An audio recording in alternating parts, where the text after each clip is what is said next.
માહિતી આપવામાં આવી. અમારા મંત્રી સાહેબે પણ ઘણું કીધું કે ઉમિયા માતા સંસ્થાને અત્યારે આ મેઇન 2 પ્રોજેક્ટો ચાલી રહ્યા છે અને એમાંથી એક અગાઉ જ્યારે આપણે મંત્રી તરીકે માનનીય શ્રી દિલીપભાઈ હતા એ વખતે આ નક્કી કરવામાં આવેલું કે મહિલા સત્સંગ મંડળ અને ભાઈઓ માટે પુરુષોનું સંગઠન બનાવવું. એટલે એ વખતે લક્ષ્ય આપવામાં આવે તો 3000. જાગૃતિબેનને એ વખતે 3000 કહેવામાં આવ્યું, પણ એ લક્ષ્ય ટૂંક સમયમાં પૂરો થઈ જાય એવો હતો. એટલે અમારા દિલીપભાઈ હતા એ એવું જ કહેતા હતા 3000 ના ચાલે, 5000 મંડળો તો મહિલા સત્સંગ મંડળ જોઈએ. એ વખતે એને ચેલેન્જ પડેલી અને આજે 4300 મહિલા સત્સંગ મંડળો થઈ ગયા. આગળ ઘણી બહેનોએ વાત કરી, જાગૃતિબેન વિશે વાત કરી, એમના વિશે જેટલી વાત કરીએ જેટલી એમની મહેનત છે ઘણી ઓછી. કુસુમબેને પણ કીધું, બેન પોતે પ્રોફેસર છે, એમની પાસે ટાઈમ નથી કોલેજના લેક્ચરો લેવાના. સરદાર ગામની અંદર પણ એવો જોડાયેલા છે અને હમણાં મહેસાણા ડિસ્ટ્રિક્ટની અંદર ડિરેક્ટર બન્યા છે. આવી નાની મોટી તો એમની પાસે ઘણી જવાબદારીઓ છે. ઘણી વખત કીટ વિતરણ કાર્યક્રમો હોય, મીટિંગો હોય, ઘણી વખત એમને ગાડીની અંદર ટિફિન ખાતા જોયેલા છે.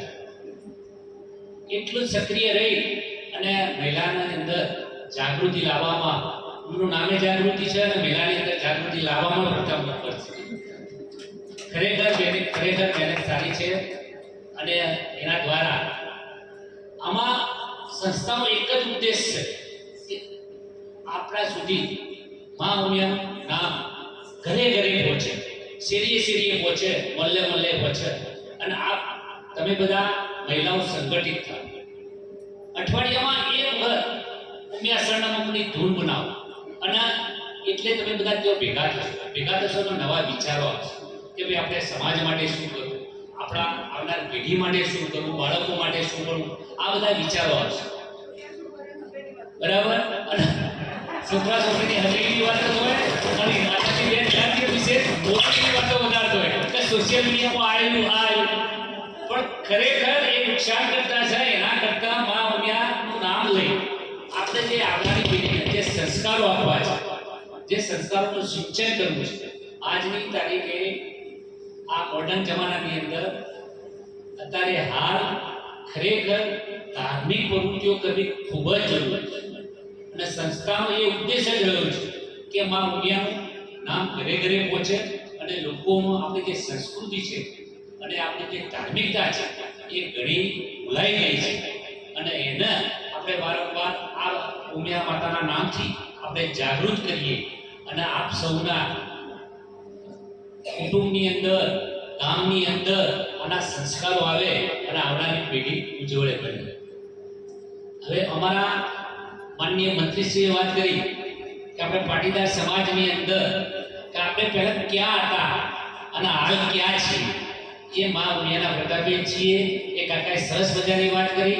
આજે ખાલી તમે 20 વર્ષ પાછળ, 30 વર્ષ પાછળ, 40 વર્ષ પાછળનો જો ઇતિહાસ જોઈશું તો આપણા બાપ દાદાઓ કેટલી તનતોડ મહેનત કરીને આપણા પાટીદાર સમાજ આગળ આવ્યો છે અને આપણે બધા મહેનતુ છીએ અને આ મહેનતુ અત્યારે હાલ આપણે બધા આપણા દીકરા દીકરીઓ વિદેશમાં છે અને એમને પણ આ ધાર્મિકતાના મા ઉમિયાનું નામ કેવું પહોંચે અને એના દ્વારા જે આપણા જે સંસ્કારો રહેલા છે આપણા વડીલોના એ એમાં આવે એવો ખાસ ઉદ્દેશ એક રહેલો છે અને સમાજની પ્રગતિ થાય એવું જ વિશેષ આપણે ઉમિયા માતા સંસ્થા દ્વારા જુદા જુદા પ્રવૃત્તિઓ અને જુદા જુદા કાર્યક્રમો આપવામાં આવે છે. સત્સંગ મંડળ આપણું બની ગયું હોય તો અહીંથી તમને માહિતી મળે કે ઉમિયા માતા સંસ્થા દ્વારા આપણે કયા કયા પ્રોગ્રામો અહીંયા કરી રહ્યા છીએ.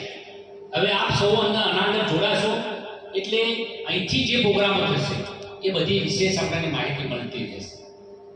અહીંથી આપણા વાત વ્યવહારો અહીંયા આપણે ઘણા પ્રસંગો ઉજવાય છે એની પણ તમને માહિતી મળે.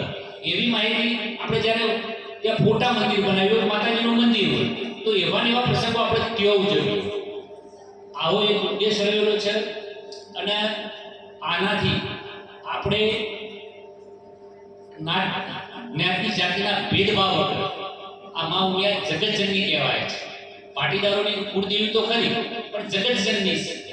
કે આપણી સાથે જ્ઞાતિ જાતિના ભેદભાવ વગર જે પણ બહેનો આવે અને એક તો એવો નિયમ બનાવીએ કે વર્ષમાં એક વખત કુળદેવીના દરવાજા ઉપર આવી અને એના દર્શન તો કરવા આવીએ ને એવો એક આપણે નિર્ણય કરીએ.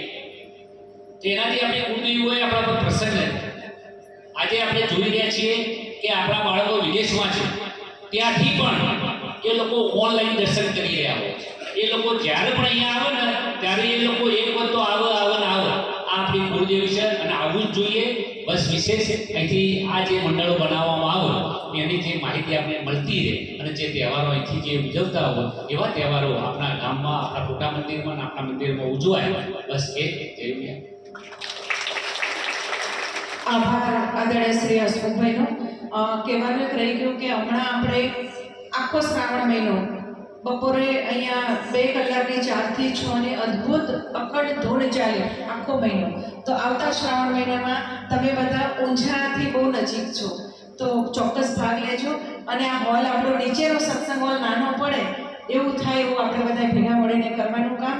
અને હવે 1 બાય 1 આપણે કીટ વિતરણ કરીએ ત્યારે તમને મારી એક વિનંતી કે તમે આવો એટલે તમને એમ થાય કે અમારો ફોટો આપવો જોઈએ તમારા મોબાઈલમાં, અમારા નહીં. તો તમારો મોબાઈલ તમે ત્યાંથી ઓપન કરીને લાવજો. પાસવર્ડ હોય જે હોય નાખીને જેના દ્વારા ફોટો પડાવવાનો છે એ વ્યક્તિને આપીને આવજો. અહીંયા ટાઈમ ન બગડે. 62 મંડળને બોલાવવાના છે એટલે આપણે ફોટામાં બહુ ટાઈમ નહીં બગડે. બીજી એક વસ્તુ કે વચ્ચે વડીલો અહીંયા ઊભા રહેશે ફોટો માતાજીની કીટ આપવા. તો તમારી ટીમ 10 ની હોય, 15 ની, 20 ની બધા અડધા મેચી જજો. 2 બાજુ, અડધા આ બાજુ, અડધા આ બાજુ. સી શેપ થઈ જાય ને, સુપડા જેવો શેપ થઈ જાય એવું આપણે બધાએ કરવાનું. અને જેવું તમને કીટ મળી જાય એવા તમારી જગ્યાએ બેસજો. નાસ્તો ગરમ ગોટા અને ચટણીનું સરસ તૈયાર છે. નાસ્તો કરીને બધાએ જવાનું છે, ચા પાણી નાસ્તો કરી જવાનું છે. પણ તમને કીટ મળી ગઈ તમે નીકળી જઈએ એવું નહીં કરતા, વ્યવસ્થા નહીં કરતા. થોડીક વાર શક્ય હોય તો આપ બેસજો. કારણ એટલા માટે માતાજી સંસ્થાના પ્રમુખ આપ તો અમદાવાદ રહે છે, આજે કદાચ આવે તો એમને પણ આ બધી ઉમિયા પુત્રીઓના દર્શનની તક મળે. તો થોડીક વાર આપણે સંયમ જાળવીશું. હજુ આપણી પાસે અઢીને ઉપર 5 થયા છે. 3:30 હું નાસ્તો શરૂ કરાવું. 3:30 સુધી આપણે હોલમાં બેસીશું બધા. Thank you. હસમુખભાઈનો પણ અમે આભાર માનીશું કારણ કે જ્યારે મહિલા બોલો શ્રી પહેલો તમે દર્શન કરો અને પછી અન્નપૂર્ણા હોલ જે છે ને અહીંયા ભોજનાલય ત્યાં નાસ્તો રાખેલો છે. ત્યાંથી નાસ્તો કરીને બધા જજો. ભેંસો કેટલા દોવાની છે? હાથ ઊંચો કરો.